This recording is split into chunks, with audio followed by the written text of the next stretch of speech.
I walked in on my son and his wife staging my accidental fall in the bathroom. Wet floor, pills scattered, marked where my head should hit. I pretended to know nothing. 3 weeks later they tried it for real and walked straight into my trap. Before we continue, I just want to say thank you for taking the time to hear my story. If you're comfortable, let me know where you're listening from, and what time it is where you are. Now let me tell you my story. I came home early from my church event on a Thursday evening, something I almost never do. But I'd left my reading glasses on my nightstand, and I needed them to review the budget committee notes. So I drove back home at 8:30 p.m., expecting the house to be empty and quiet. My son Marcus didn't live with me. He had his own house across town with his wife Shanice. So, when I pulled into my driveway and saw lights on upstairs, I was surprised. I used my key quietly. Didn't want to startle anyone if Marcus had stopped by for something. As I stepped into the foyer, I heard voices upstairs. In my master bathroom. Marcus's voice, "No, the angle's not right. When she falls, her head needs to hit right here on the tub edge. That's what causes the trauma." Shanice's voice, "What about the pills? How many do we scatter?" Enough to make it look like she was confused. Taking her medication got dizzy, but not so many that it looked suspicious. I froze at the bottom of the stairs. What were they talking about? I took my shoes off silent and crept up the carpeted stairs. My bedroom door was open, the bathroom door was ajar, light spilling out. I positioned myself where I could see through the crack without being seen. What I saw made my blood turn to ice. My bathroom floor was soaking wet, water everywhere. Marcus was on his hands and knees, positioning my bathroom rug at an odd angle. Shanice was holding several of my prescription pill bottles, the ones I kept in my medicine cabinet. Blood pressure medication. Anxiety medication prescribed after my husband Thomas died. The bottles were open, pills scattered across the wet floor. Okay, so the scenario is, Shanice was saying very businesslike, very calm, she comes home from church or shopping or wherever. She's tired. She comes upstairs to take her evening medications. She's in the bathroom, maybe washing her face, taking her pills. The floor is wet because, Marcus prompted, because she was running a bath earlier, or mopping or something spilled. Doesn't matter. Point is, elderly woman, wet floor, taking multiple medications that can cause dizziness. She slips. Marcus continued, following her logic, falls backward, head hits the edge of the tub right. He put his hand on a specific spot on the porcelain tub edge. Here, blunt force trauma, pills scattered everywhere because she was holding the bottles when she fell. They'll rule it accidental death, Shanice said with confidence. Elderly widow, living alone, tragic accident, no investigation, no questions. I couldn't breathe, couldn't move. They were planning my death. My son and his wife were rehearsing how to murder me and make it look like an accident. Marcus stood up, looking at the scene they'd created. What about the cameras? Mom has security cameras. I'll disable them that morning, Shanice said. I know the code, you gave it to me last year. Remember? I'll make it look like a technical malfunction. System was down for a few hours, unfortunately during the accident. When do we do it? Soon. I'm thinking 3 weeks. That gives us time to finalize everything. Make sure we know her schedule perfectly. We need a day when she's definitely going to be out of the house for at least 2 hours so we can set everything up. And you're sure about the injury pattern? It'll look accidental? Marcus, I've researched this extensively. Elderly falls are one of the leading causes of accidental death. Wet bathroom floor, medication involvement, head trauma on tub edge. It's textbook. No medical examiner is going to question it. My heart was pounding so hard I thought they might hear it. I backed away from the door silently, carefully, barely breathing. I made it downstairs, out the front door, into my car. I sat there shaking for 5 minutes. Then I started the car and drove around the block. Parked at the neighborhood park 2 streets over. Waited 15 minutes. Gave them time to clean up their rehearsal. Then I drove back home, this time pulling into the driveway normally, closing the car door loudly, making noise. When I walked in, Marcus and Shanice were downstairs in the living room, watching television like it was a normal evening visit. Mom! Marcus stood up, smiling. Hey, I didn't know you'd be home so early. Church committee finished ahead of schedule, I said, keeping my voice light and cheerful even though I wanted to scream. What are you two doing here? Just stopped by to check on you, Shanice said sweetly. We worry about you being in this big house all alone. I smiled at them, Went upstairs to get my glasses. The bathroom was spotless. Floor completely dry. Pills back in their bottles in the medicine cabinet. Rug in its normal position. They'd cleaned up every trace of their planning session. I stood there in my bathroom, looking at the edge of the tub where Marcus had marked the spot where my head was supposed to hit. There was nothing visible, but I knew exactly where it was. I grabbed my reading glasses and went back downstairs. Found them. Thank you both for checking on me. You're so thoughtful. We chatted for 10 more minutes about nothing important. Then they left. The moment their car pulled away, I locked every door and window in my house. Then I went to my home office and sat down at my desk. I needed to think. Clearly. Rationally. Because what I'd just witnessed was a murder plot.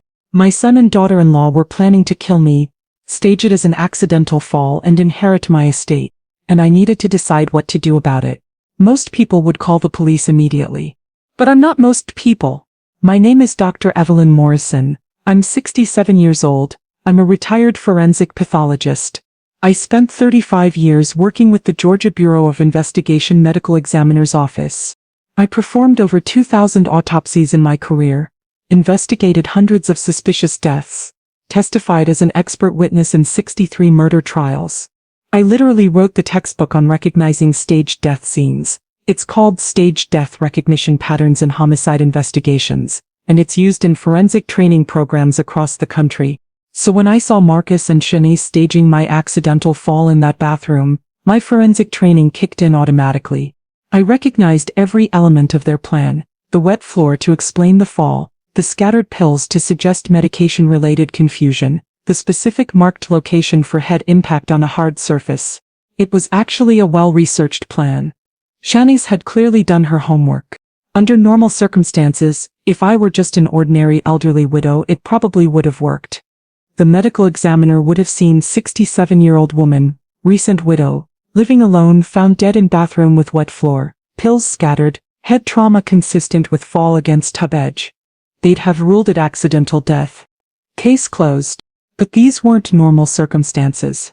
Because the intended victim happened to be one of the country's leading experts in exactly this type of staged homicide. I sat at my desk for an hour, thinking through my options. Option 1. Call the police right now. Report what I saw. Problem. I had no physical evidence. They'd cleaned up the bathroom. It would be my word against theirs. They'd claim I misunderstood what I saw, that I was confused, maybe even suggest I was having memory problems at my age. Option 2. Confront Marcus and Shanice directly. Problem. They'd deny everything. Probably turn it around on me, suggest I was paranoid or unwell, and I'd lose any chance of gathering real evidence against them. Option 3. Do what I'd done for 35 years as a forensic pathologist. Gather evidence, document everything, build an airtight case, and catch them in the act. I chose option 3.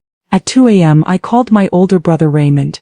Raymond is 72, 5 years older than me. He's retired now, but he spent 30 years with the FBI. Specifically, he worked in the FBI's Forensic Science Division. He knew everyone in law enforcement and forensic investigation. He answered on the third ring, voice groggy. Evelyn, what's wrong? Raymond, I need your help. Marcus and Shanice are planning to murder me and stage it as an accidental fall. I witnessed them rehearsing the scene in my bathroom tonight. Silence. Then his voice came back sharp and completely alert. Tell me everything. I walked him through what I'd seen. The wet floor. The scattered pills. The marked impact point on the tub edge. Their conversation about timing, about disabling my security cameras, about making it look accidental. Did they see you? No. I left quietly, came back later acting normal. They have no idea I witnessed anything. What do you want to do? I want to let them proceed with their plan. But I'm going to document everything, gather evidence, and when they actually attempt it, we'll have them on attempted murder with irrefutable proof. Evelyn, that's incredibly dangerous. I spent 35 years investigating murders. Raymond, I know how to stay safe, but I need them caught in the act. I need them to actually try it so there's no defense, no we were just talking. Excuse? I want them in prison for a very long time. What do you need from me? Surveillance equipment. Someone to help me install it without being detected, and coordination with local police so when they make their move, law enforcement is ready. Raymond was quiet for a moment. Give me 24 hours. I'll set everything up. Thank you. Evelyn, you have to promise me you'll be careful. These are murder-level stakes. I know. And I promise you, Raymond, I'm going to make absolutely certain that when this is over, Marcus and Shanice are in prison cells and I'm still alive to testify against them. The next day, Raymond called me back. I've arranged everything. Cameron Brooks is flying in tomorrow. You remember Cameron? I did. Cameron Brooks was a former FBI agent who'd worked with Raymond for years. Now he ran a private investigation firm specializing in surveillance and digital forensics. He'll install a complete hidden surveillance system in your house. Cameras and audio recording that Marcus and Shanice won't be able to detect or disable. How quickly can he do it? One day, you'll need to be out of the house for about 8 hours while he works. I can arrange that. I'm also coordinating with Atlanta PD. Detective Keisha Williams, Major Crimes Division. She's solid. We'll brief her on everything once we have the surveillance in place. Thank you, Raymond. One more thing, Evelyn. I know you know what you're doing, but please be careful. I can't lose my little sister. You won't, I promise. 2 days later, Cameron arrived. I met him at a coffee shop away from my neighborhood. Didn't want Marcus or Shanice seeing him at my house. Cameron was in his 50s, fit professional, with the calm competence of someone who'd spent decades in law enforcement. Dr. Morrison, Raymond briefed me on the situation. I'm very sorry you're dealing with this. Thank you, Cameron. What do you need from me? I need you out of your house tomorrow from 8 a.m. to 5 p.m. I'll install cameras in every room, hidden in smoke detectors, clocks, decorative items, audio recording throughout the house. All feeds will go to encrypted cloud storage that only you, Raymond, and I can access. What about my existing security cameras? The ones Marcus knows about. Leave them exactly as they are. When Shanice disables them on the day of the attempt, she'll think she's eliminating surveillance. She won't know about the hidden system. Perfect. I'm also installing a GPS tracker on your car, and I'm giving you a medical alert bracelet that's actually a panic button. Press it and it sends an alert directly to 911, Raymond and me with your exact location. You've thought of everything. I've been doing this a long time, Dr. Morrison, and Raymond told me who you are, what your background is, so I know you understand what we're dealing with. The next day, I left my house at 7:45 a.m., told Marcus I was spending the day with my sister Dorothy, who was visiting from California. Cameron arrived at 8 a.m. with his team. By 5 p.m. my entire house was wired for surveillance. Hidden cameras in my bathroom, bedroom, kitchen, living room, garage, and hallways. Audio recording in every room. All of it invisible. All of it encrypted. All of it streaming to secure cloud storage. When Cameron gave me the tour showing me where each camera was hidden, I was impressed. You couldn't see any of them. Not unless you knew exactly where to look. They'll never find these, Cameron said. And even if they somehow did, the footage is already uploading to the cloud in real time. They can't destroy the evidence. This is excellent work. There's one more thing. He handed me a bracelet that looked like a standard medical alert device. Panic button. One press sends alert with your GPS location to emergency services and everyone on your protection team. I put it on my wrist. It looked completely normal. Thank you, Cameron. Dr. Morrison, Raymond also asked me to do surveillance on Marcus and Shanae. Tail them, see what they're doing, record their conversations when possible. Do you want me to do that? Yes. I want everything documented. Every conversation, every action, every piece of evidence we can gather. I'll start tomorrow. Over the next 3 weeks, my hidden surveillance system captured everything. And everything was damning. Day 3. Shanice entered my house while I was at a doctor's appointment. She didn't know I was watching the live feed on my phone from my car parked down the street. She went through my desk, found samples of my handwriting from personal letters I'd written, and spent 20 minutes practicing forging my signature, all captured on camera. She also went to my medicine cabinet, took inventory of all my prescription medications, photographed the labels with her phone, planning which medications to use in the staged scene. Day 5. Cameron's surveillance caught Marcus and Shanice at a coffee shop. He'd planted a listening device in Marcus's car during an oil change at a shop Cameron's friend owned. The audio was crystal clear. Shanice, I've been researching the medications your mother takes. The blood pressure medication combined with the anxiety medication, if she takes them together, it can cause severe dizziness and disorientation. Marcus. So we make sure she's taken both before we set up the scene.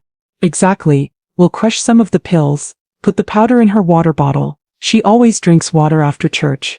By the time she gets home, she'll be groggy. That's when we make our move.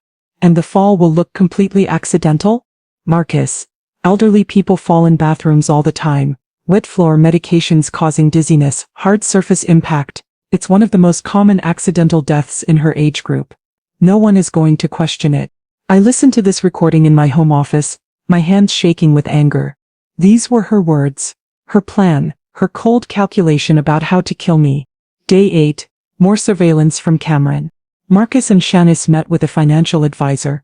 Cameron had followed them and set up directional microphone outside the office window. Financial advisor.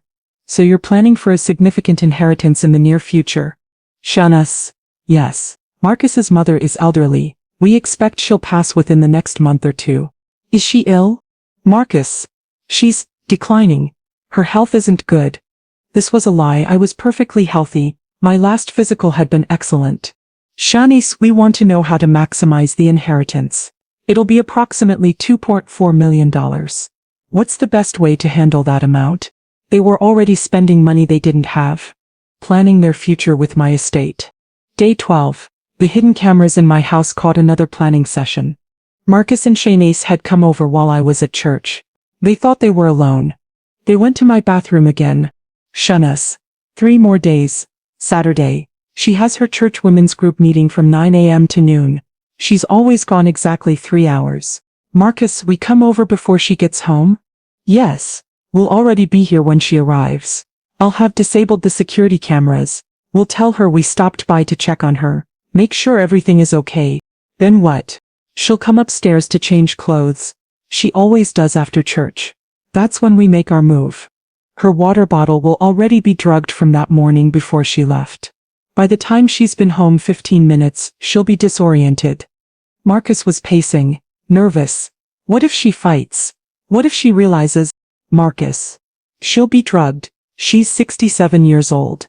We can physically overpower her if needed. But she won't fight. She'll be confused, dizzy. We'll help her to the bathroom because she feels unwell. The floor will already be wet. We position her, scatter the pills, make sure she falls at the right angle. How hard do we?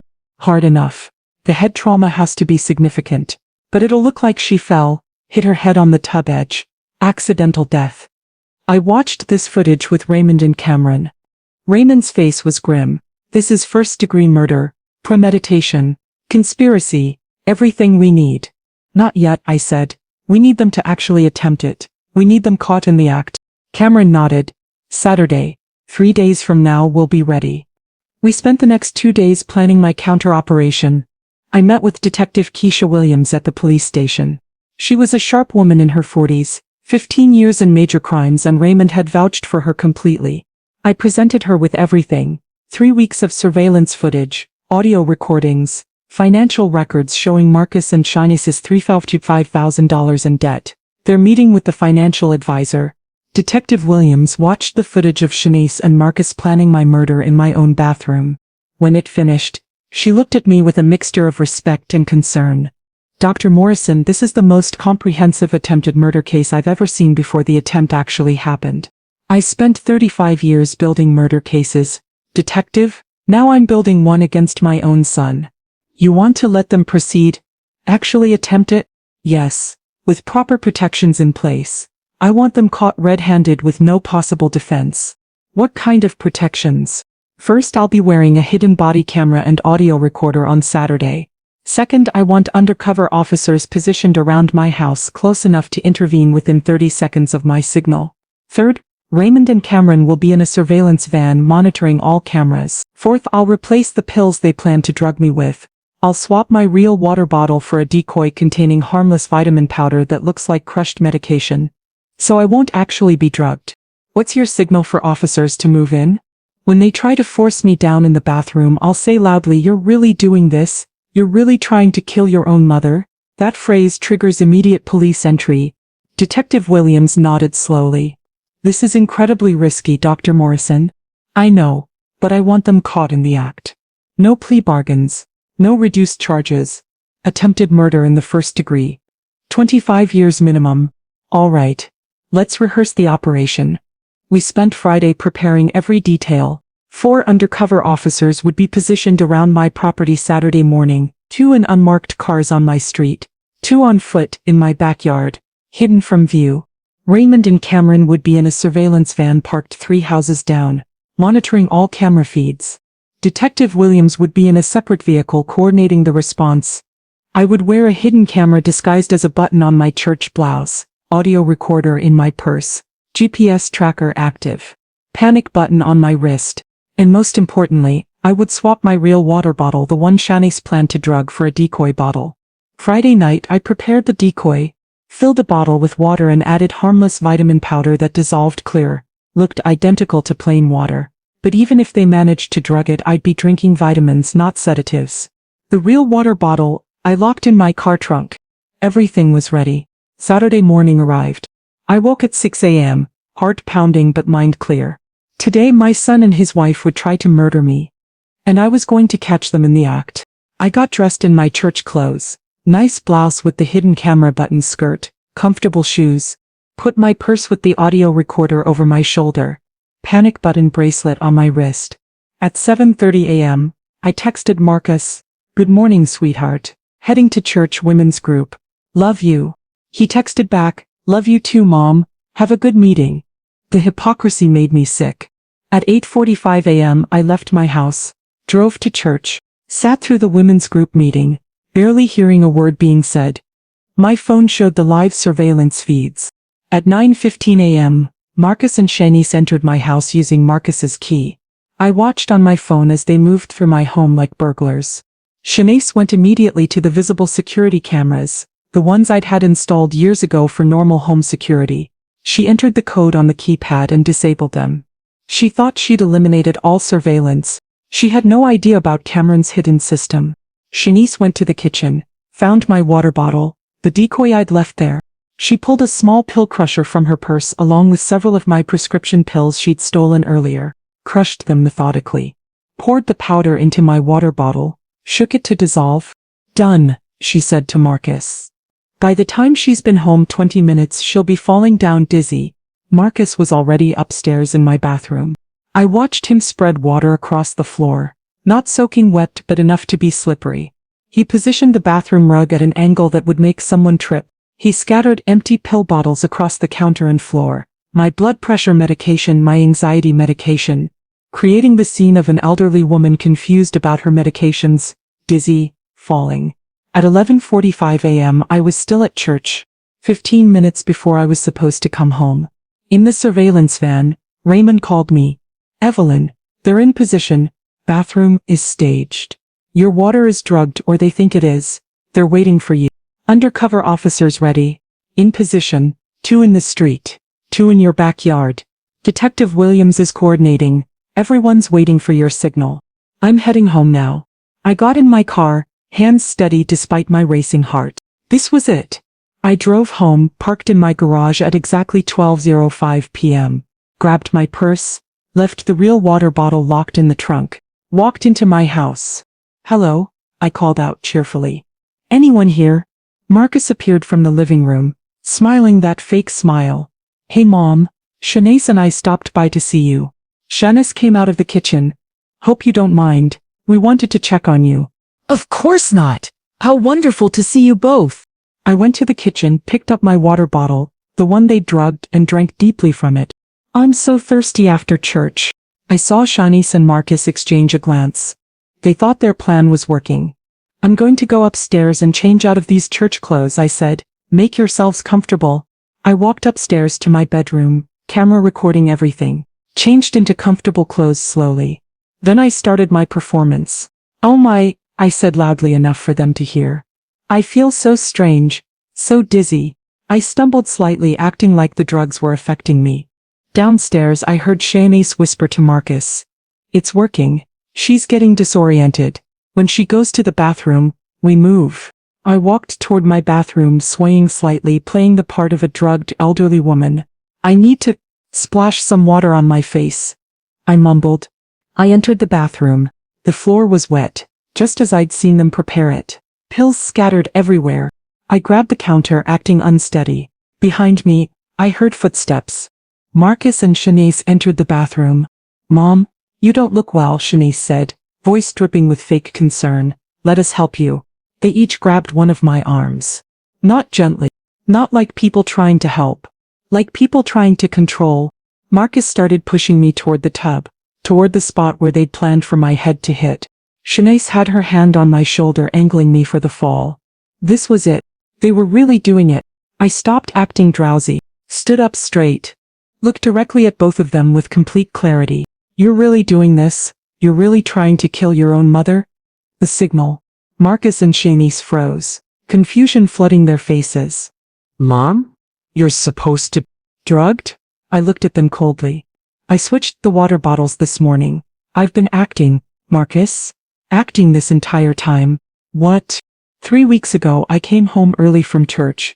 I walked in on you two staging this exact scene. I saw everything, the wet floor, the scattered pills, the marked spot on the tub where my head was supposed to hit. I've been watching you plan my murder for 3 weeks. Shanice's face went white. You knew. I'm a forensic pathologist. I spent 35 years investigating staged deaths. Did you really think I wouldn't recognize what you were doing? Downstairs I heard it. Crash. Atlanta police. Search warrant. Hands where we can see them. The front door burst open. Heavy footsteps pounding through my house. Marcus tried to run. 4 police officers rushed into the bathroom, guns drawn. On the ground. Now. Marcus was tackled, face down on my bathroom floor, hands being cuffed behind his back. Shanice was screaming. "We didn't do anything. She's confused. She's having delusions." Detective Keisha Williams entered. Badge out. "Marcus Morrison and Shanice Morrison, you're under arrest for attempted murder, conspiracy to commit murder, and assault with intent to kill." "This is insane." Shanice shrieked. "We were helping her. She was dizzy. We were trying to—" "Save it for your lawyer," Detective Williams said flatly. "We have 3 weeks of surveillance footage showing you planning this murder. We have audio of you discussing how to make it look accidental. We have video of you drugging her water bottle this morning. We have everything." Marcus was crying. "Mom, please. I didn't want to." "Don't talk to her," Detective Williams said. "You have the right to remain silent. Anything you say can and will be used against you in a court of law." They read both of them their Miranda rights while I stood there, watching my son and daughter-in-law being arrested for trying to murder me. I felt no satisfaction, just profound, devastating sadness. At the police station, Marcus and Shanice were separated and interrogated. I watched through the one-way glass with Raymond and Detective Williams. They showed Shanice the surveillance footage. 3 weeks of recordings, her and Marcus discussing the plan, practicing in my bathroom, talking about my medications, meeting with the financial advisor about the inheritance they expected. And the footage from this morning, Shanice crushing pills and putting them in my water bottle, Marcus wetting the floor and scattering pill bottles. Both of them physically grabbing me and pushing me toward the tub. Shanice's lawyer, a public defender who looked overwhelmed, watched the footage with an increasingly grim expression. "This is premeditated murder," Detective Williams said. "Planned over 3 weeks. Attempted this morning. We have everything on video, audio recordings. Financial motive documented. Your client is facing 25 to 40 years in prison." Shanice started crying. "We needed the money. We're drowning in debt. It's not fair that she has millions and we have nothing." "So you decided to kill her?" "She's old. She's already lived her life. We're young. That money should be ours. You just confessed to attempted murder for financial gain. Congratulations." In the other interrogation room, Marcus was having a complete breakdown. "It was Shanice's idea," he sobbed. "She planned everything. I just went along with it. I didn't want to hurt my mother." "But you did hurt her," the detective said. "You grabbed her arms. You pushed her toward the tub. You were actively trying to kill her when the police arrived." "She made me do it," Shanae said. "If I didn't help, she'd leave me. She said we'd lose everything. So you chose to murder your mother rather than lose your wife?" Marcus put his head in his hands and cried. They were both trying to blame each other. Both trying to claim they were the unwilling participant. But the surveillance footage showed the truth. They'd planned it together, prepared together, and attempted it together. They were both guilty. The charges were filed within 48 hours. Marcus Morrison, attempted murder in the first degree. Conspiracy to commit murder. assault with intent to kill, fraud forging documents related to my estate planning. Shanice Morrison, attempted murder in the first degree, conspiracy to commit murder, assault with intent to kill, fraud, unlawful possession of controlled substances. She'd stolen my prescription medications. Both were denied bail. Too much flight risk, judge said. Too dangerous. The hardest part was the days after the arrest. I had to process what had happened. My son, my only child, the baby I'd raised, the man I'd loved unconditionally had tried to murder me for money. I met with my sister Dorothy, who flew in from California. We sat in my living room, the same house Marcus had wanted to inherit by killing me. I don't understand, Dorothy said, crying. Marcus was such a good boy. How did he become this person? Greed, I said simply. He married someone who was consumed by greed. And instead of standing up to her, he went along. Made his choice. Do you think he would have actually done it? If you hadn't stopped him? I thought about the footage. Marcus's hands on my arms. The force with which he'd been pushing me toward the tub edge. Yes. I said. I think he would have. I think he'd convinced himself it was justified somehow. That I was old. That I'd lived my life. That he deserved the money more than I did. People can justify anything when they want something badly enough. What happens now? Now they go to trial, and I testify against them. The trial was held 6 months later. The prosecution had an overwhelming case. They showed the jury 3 weeks of surveillance footage. Marcus and Shanice's first planning session in my bathroom rehearsing the murder. Their conversations about timing, about disabling cameras, about making it look accidental. Shanice researching my medications, practicing forging my handwriting, stealing my pills. The meeting with the financial advisor where they discussed the inheritance they expected within a month or two. The footage from the morning of the attempt. Shanice drugging my water bottle, Marcus staging the bathroom, both of them waiting for me to come home. And finally, the actual attempt, them grabbing me, pushing me toward the tub, trying to make me fall and hit my head. The jury watched in horrified silence. Then I testified. The prosecutor asked me to explain my background. I'm a forensic pathologist. I have an MD from Meharry Medical College. I worked with the Georgia Bureau of Investigation Medical Examiner's Office for 35 years. I performed over 2,000 autopsies and investigated hundreds of suspicious deaths. Are you familiar with staged death scenes? Very familiar. I literally wrote the textbook on the subject. It's called Staged Death Recognition Patterns in Homicide Investigations, and it's used in forensic training programs across the country.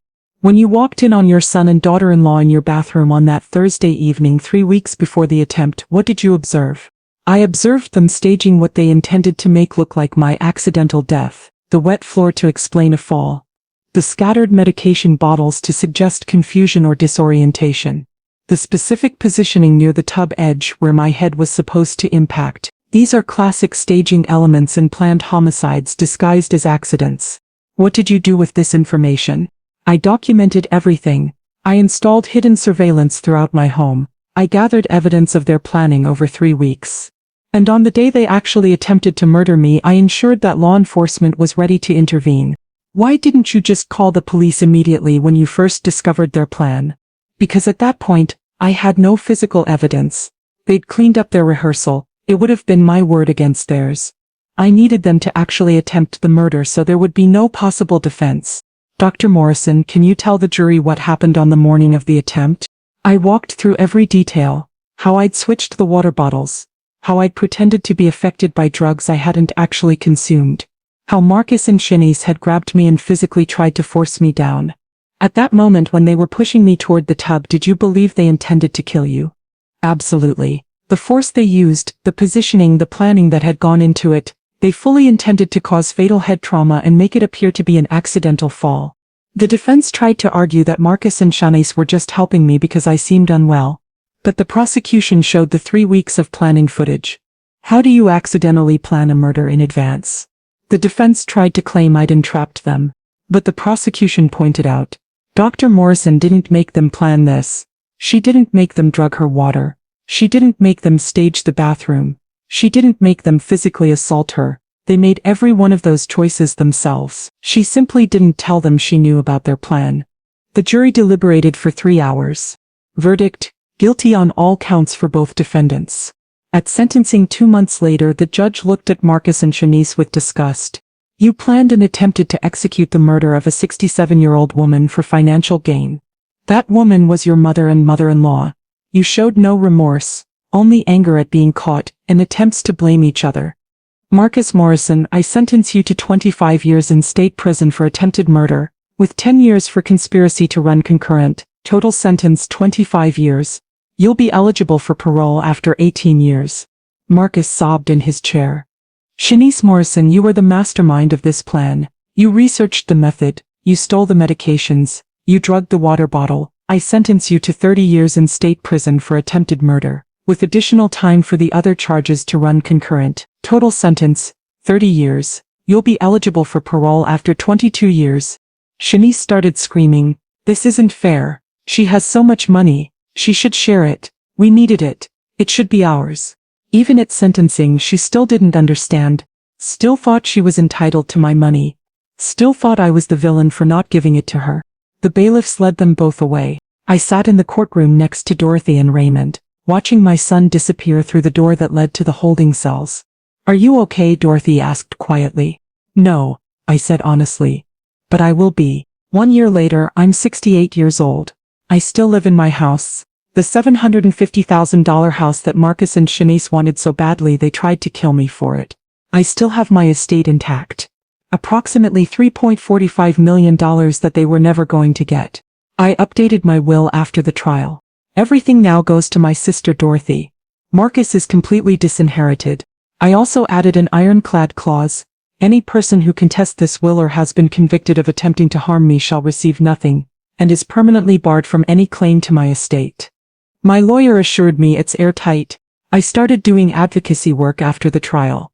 I speak at forensic pathology conferences about my case, when the victim is the expert, using forensic knowledge to document and prevent your own attempted murder.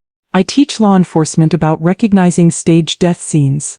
I wrote a second book, Surviving Staged Death, a forensic pathologist's personal case study.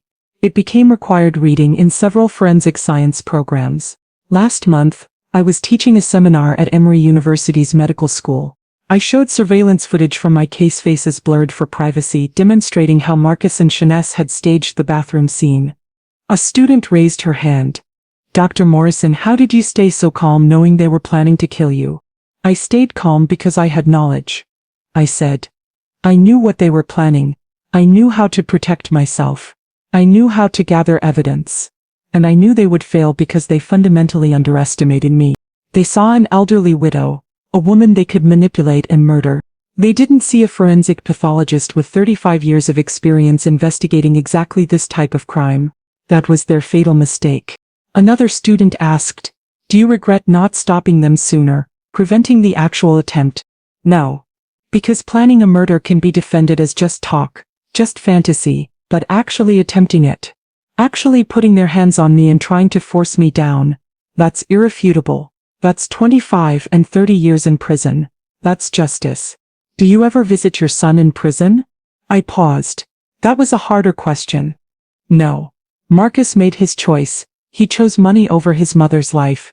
That's not something I can forgive. Maybe someday, but not now. After class, a young woman approached me. She looked nervous. Dr. Morrison? My grandmother. She thinks her son-in-law is planning something similar. He's been asking strange questions about her medications, about her house. She's scared but doesn't know what to do. I pulled out a business card and wrote a name on the back. This is Detective Keisha Williams. She handled my case.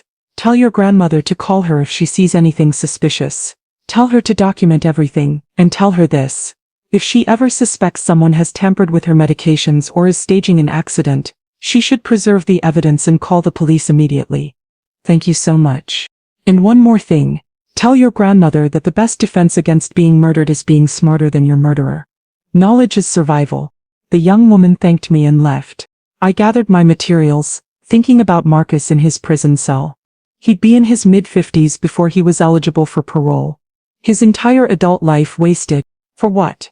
For money he never got and never would. I'd offered him so much, love, support, reasonable financial help when he needed it. But Shanice had convinced him he deserved more, deserved everything, deserved it now. And he believed her. Chosen greed over morality. Chosen murder over patience. Some people make irredeemable choices, and those people belong in prison. My only regret is that I raised someone capable of this, but my pride, and I do feel pride, is that I was smart enough, strong enough, and expert enough to stop him. I saved my own life using knowledge I'd spent 35 years acquiring. I documented everything with the precision of a forensic investigator. I built a case so airtight that Marcus and Shanice had no defense, no escape, no hope of acquittal. They underestimated me because I was elderly, because I was a widow, because I was their victim. They forgot I was also a doctor, a forensic pathologist, an expert in the exact crime they were attempting. That was their fatal mistake. And now they're paying for it with decades of their lives. As for me, I'm living well, living peacefully, living safely, teaching others how to recognize the signs, how to protect themselves, how to use knowledge as a weapon against those who would harm them. Because in the end, that's what saved me. Not strength, not luck, not even the police. Knowledge. The knowledge to recognize what I was seeing, the knowledge to document it properly, the knowledge to build a prosecutable case, the knowledge to protect myself while gathering evidence. 35 years of expertise that Marcus and Shanice never considered. They thought they were so clever. They were wrong. And I'm still here to tell the story. Did you like my story? And which city are you listening from? Let's meet in the comments. If you like the story, you can support me by sending a super thanks so I can keep bringing more stories like this. Thank you so much for your sweet support. I'm looking forward to your comments on the story. On the screen you can see 2 new life stories that I highly recommend. There's so much more on my channel. Don't forget to subscribe. See you in the next life story with love and respect.